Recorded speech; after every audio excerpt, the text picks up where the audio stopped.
तो हेलो दोस्तों, अब आ गए हैं क्लास 11 का चैप्टर फर्स्ट का सेकेंड वीडियो लेकर, जिसको लेक्चर सेकेंड बोलते हैं। ये द लिविंग वर्ल्ड कल हम आपको पढ़ा चुके थे।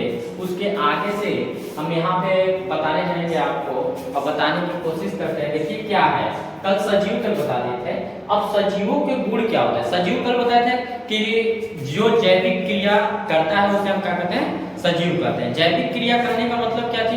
जो शोषण करता हो, जो उत्सर्जन करता हो, जो पाचन करता हो, उसे हम जो वृद्धि करता हो, ये क्या है? वो करने वाले पदार्थ हमारे क्या कहलाते हैं? जीव कहलाते हैं या सजीव कहलाते हैं। अब सजीवों के गुण क्या है? सजीवों के प्रमुख गुण निम्नलिखित होते हैं। पहला काम क्या होता है मेरे दोस्तों? तो ध्यान दीजिएगा, सजीवों के प्रमुख गुण, थोड़ा सा उल्टा लग गया, ध्यान दीजिएगा। सजीवों का जो प्रमुख गुण होते हैं वो निम्नलिखित होते हैं। पहला क्या बोल रहे हैं यहाँ पे? बोल रहा है सजीवों में अपनी अपनी किस्मों और जातियों के अनुसार विभिन्न प्रकार के आकार व प्रजातियां पाई जाती है। आप देखेंगे कि सजीव जो होता है उनमें विभिन्न प्रकार होते हैं, जो कि कहने का मतलब जैसे कुत्ता हो गया, एक घोड़ा हो गया, बिल्ली हो गया, इंसान हो गया, ये सब अपने अपने जाति के अकॉर्डिंग अलग अलग प्रकार के होते हैं और उनमें उनकी जाति के अनुसार भिन्नताएं पाई जाती है। जैसे सपोज दैट मान लीजिए कि कुत्ते के पास 4 पैर होते हैं, इंसान के पास 2 पैर होते हैं, ठीक ना।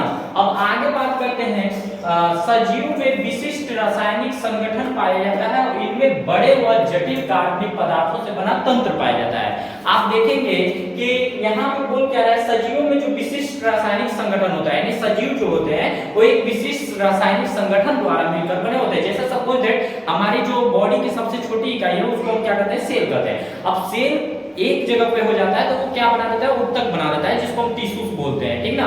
और वो टिश्यूज जब एक जगह पे होते हैं तो वो क्या बनाते हैं? ऑर्गन बनाते हैं, और ऑर्गन जब एक जगह पे होता है तो ऑर्गन सिस्टम बनाते हैं। ठीक उसी प्रकार से सजीवों में विशिष्ट रासायनिक संगठन पाया जाता है, इनमें बड़े व जटिल कार्बनिक पदार्थों से बना एक तंत्र होता है। अर्थात कहने का मतलब हमारे शरीर जो है वो तंत्र के अकॉर्डिंग बना हुआ है, ठीक ना। तीसरा इसमें जो सजीवों का गुण है वो क्या बता रहा है? सजीवों में जीव द्रव्य पाया जाता है। जीव द्रव्य मतलब प्रोटोप्लाज्मा पाया जाता है। हमारी जो शरीर बना है वो प्रोटोप्लाज्मा से मिलकर बना है, ठीक ना।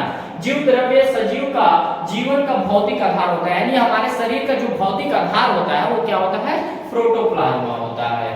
फिर देखिए चौथा में क्या बोल रहा है? सजीवों का शरीर छोटी छोटी इकाइयों से मिलकर बना है। अभी तुरंत आपको हम बताए थे कि वो किससे मिलकर बना है? हमारी शरीर जो है सेल से बना है। चाहे वो पेड़ पौधा हो, चाहे मैं हूँ, चाहे जानवर है, चाहे पक्षी, सबकी जो बॉडी बनी है वो सेल से मिलकर बना है।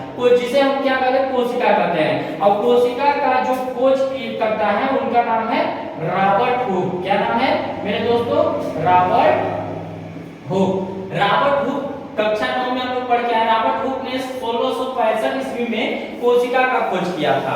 इन्होंने स्वयं से बनाया हुआ सूक्ष्मदर्शी द्वारा जब कार्क के टुकड़े को देखा तो उसमें मधुमक्खी के छत्ते का आकार की संरचना दिखा, जिसे इन्होंने क्या चीज? कोशिका तो नहीं कहा था, इन्होंने सेलुला नाम रखा था। क्या नाम रखा था? सेलुला नाम रखा था। बाद में आगे चल के कोई और वैज्ञानिक आएंगे जो ये कोशिका का खोज किया था, वो मृत कोशिका की। कौन कोशिका थी? रॉबर्ट हुक द्वारा खोजा गया जो कोशिका था वो मृत कोशिका था। आगे क्या मेरे दोस्तों बोल रहा है? यहाँ पे बोल रहा है कि सजीवों में विभिन्न प्रकार की जैविक क्रियाएं पाई जाती है। जैविक क्रिया कहने का मतलब क्या होता है? उपापचयी क्रिया जो होता है, एक अपचयी क्रिया, एक उपापचयी, मेटाबॉलिज्म जिसको हम लोग बोलते हैं, ठीक ना।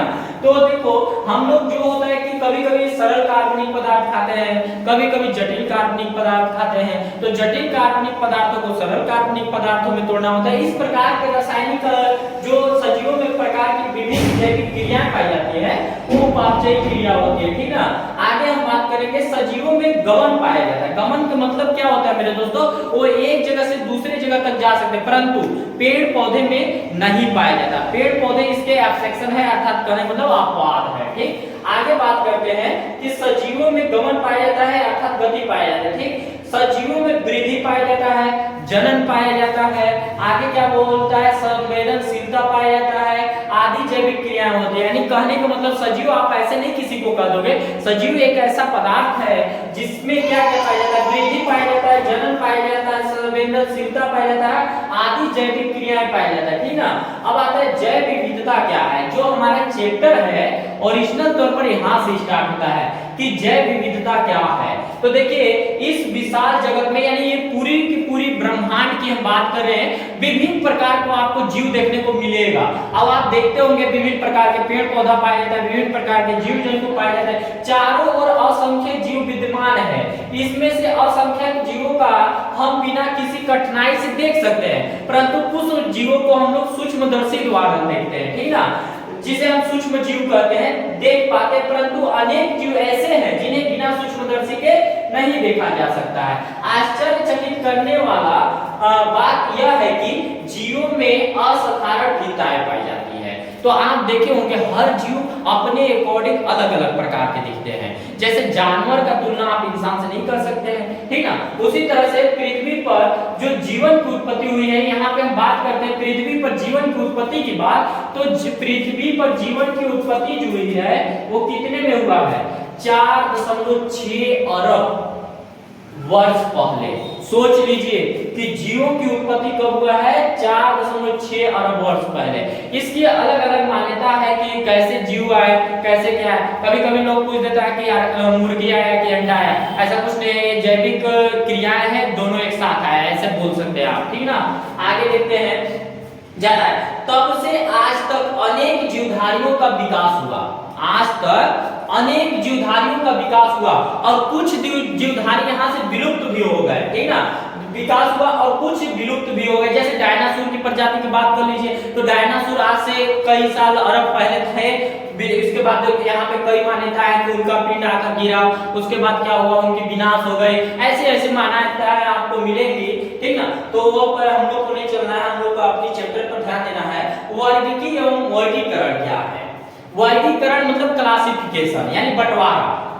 सभी सजीवों को उनकी समानताओं तथा विषमताओं के आधार पर अलग अलग समूहों में बांटा गया है, जिसे हम क्या कहते हैं? वर्गीकरण कहते हैं। देखो कोई भी जीव है ना, सभी जीवों को उनकी समानता और विषमता के अनुसार से अलग अलग एक वर्गों में बांटा गया है, जिसे हम वर्गीकरण कहते हैं। जीवों को उनके समानताओं और विषमताओं के आधार पर बांटने की प्रक्रिया क्या कहलाता है? वर्गीकरण कहलाता है। अब वर्गीकरण हम लोग क्यों करते क्यों है? ताकि हमको उनके बारे में अध्ययन करने में आसानी हो जाए। जो भी चीज के बारे में उन पर अध्ययन करना हो, उनके बारे में ज्ञान प्राप्त करना हो, तो बहुत आसानी से उनके बारे में हम लोग ज्ञान प्राप्त कर सकते हैं। आगे हम लोग बात करेंगे मेरे दोस्तों, देखिए आगे हम लोग बात करेंगे जीव विज्ञान की वह शाखा। क्या बोल रहे हैं? जीव विज्ञान की वह शाखा जिसके अंतर्गत जीवों का वर्गीकरण किया जाता है, उसे वर्गीकी या टैक्सोनॉमी कहते हैं। क्या कहते हैं? वर्गीकी विज्ञान या टैक्सोनॉमी कहते हैं। क्लियर? कि जिस विज्ञान के अंतर्गत या जीव विज्ञान की वह शाखा जिसके अंतर्गत जीवों का वर्गीकरण का अध्ययन किया जाता है, उसे वर्गीकी विज्ञान या फिर टैक्सोनॉमी कहा जाता है। अब ध्यान दीजिएगा, आधुनिक वर्गीकी के जनक किसे कहा जाता है? तो आधुनिक वर्गीकी का जनक जो है वो हमारा कौन है? कैरोलस लिनियस है। कौन है? कैरोलस लिनियस को कहा जाता है। अब वर्गीकरण विज्ञान का है सिस्टमैटिक। ध्यान दीजिएगा, इस शाखा के अंतर्गत जीवों की जैविक विविधता का अध्ययन किया जाता है। अर्थात कहने मतलब वर्गीकरण विज्ञान के अंतर्गत क्या किया जाएगा? विभिन्न प्रकार के जो जीव हैं उनकी जो विभिन्नताएं हैं, विभिन्नताओं का अध्ययन किया जाता है मेरे दोस्तों। विभिन्नताओं का क्या किया जाता है? अध्ययन किया जाता है। आगे हम लोग बात करते हैं, यह वर्गीकी विज्ञान से छोटी शाखा है। जो वर्गीकी विज्ञान होता है उससे यह छोटी विज्ञान है। वर्गीकरण विज्ञान जो है वो वर्गीकी विज्ञान से छोटा है। इसमें सजीवों का विभिन्न नियमानुसार व सिद्धांतों के अंतर्गत वर्गीकरण व नामकरण की पद्धति का अध्ययन करते हैं। अब देखिए जीवों की वर्गीकरण क्यों आवश्यकता है? तो हम आपको पहले बता चुके हैं कि जीवों का जो वर्गीकरण किया जाता है हम अपनी सुविधा के आधार पर करते हैं, ताकि हमको उनके बारे में ज्ञान प्राप्त करना आसानी हो जाए। जीव जगत में सभी जीवों का वर्गीकृत किया जाता है, सभी जीवों को हम वर्गीकृत करते हैं। वर्गीकरण करना इसलिए आवश्यक है क्योंकि पहला क्या बोल रहा है? सभी का एक विशिष्ट नाम होने से उनकी पहचान करना आसान हो जाता है। ये हम लोग में देखो हर कोई व्यक्ति का 2-4 भाई होते तो अगर 2-4 भाई हैं तो उनमें सभी का नाम या बहन भी होती है तो नाम अलग अलग होता है, तो नाम के अकॉर्डिंग हम लोग पहचान लेते हैं। तो वही बोल रहा है सभी का एक विशिष्ट नाम होने से उनकी पहचान करना आसान हो जाता है। जितने भी जीव होते हैं उनकी एक विशिष्ट नाम रख दो भैया, तो उसके अकॉर्डिंग क्या हो जाता है, उनके बारे में जानकारी प्राप्त करना आसान हो जाता है। दूसरा यहाँ पे बोल रहे विभिन्न जीवों का नाम विभिन्न क्षेत्रों में भिन्न भिन्न होता है। आप देखेंगे कि कहीं पे कुत्ता को कुछ और कहा जाता है, कहीं पे गाय को कुछ और कहा जाता है, कहीं पे हाथी को कुछ और कहा, इस तरह के नाम होते थे। इसलिए वैज्ञानिक नाम होना बहुत जरूरी है ताकि हर एक देश के लोग हर एक जीव को आसानी से समझ सके। कभी कभी जीवों का नाम संगीत होते हैं, कभी कभी जो जीव होते हैं उनके नाम संगीत होते हैं, जैसे कुत्ता, मछली, रजत मछली, तारा मछली आदि। धन्यवाद। अगर मेरी वीडियो पसंद आई हो तो आप वीडियो को लाइक कीजिएगा और शेयर कीजिएगा जरूरतमंदों को, और मेरे चैनल को सब्सक्राइब कीजिएगा। धन्यवाद। कल मिलते हैं इसी टाइम 7 बजे, ठीक है ना।